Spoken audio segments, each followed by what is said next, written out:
Spegnere le luci vuol dire chiudere, vuol dire spegnere la vita.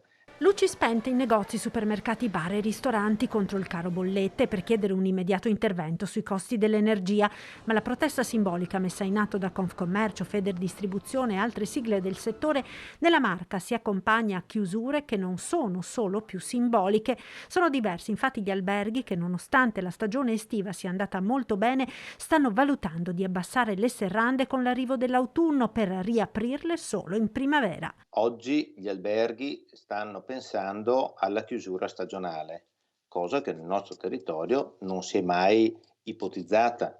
La chiusura stagionale, per capirci, da metà novembre a metà febbraio e quindi trasformare l'attività da annuale a stagionale con una riduzione dei costi nella bassa stagione. L'area delle colline del Prosecco, come quella a sud della Marca, da Mogliano a Preganziol, quelle maggiormente interessate.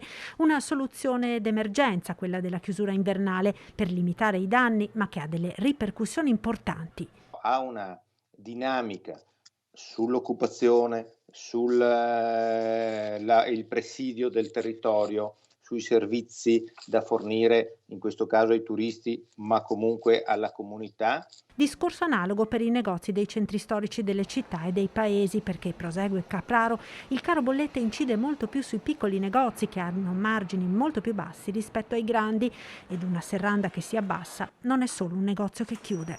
Quando incide sui piccoli, lo abbiamo visto durante il Covid, incide sulla comunità, incide sul paese, sulla piazza, sulla via, incide sulle attività di vicinato, sul servizio alle fasce deboli, sulla sicurezza, incide sul presidio sul territorio in maniera diversa, quindi non è solo una soluzione energetica.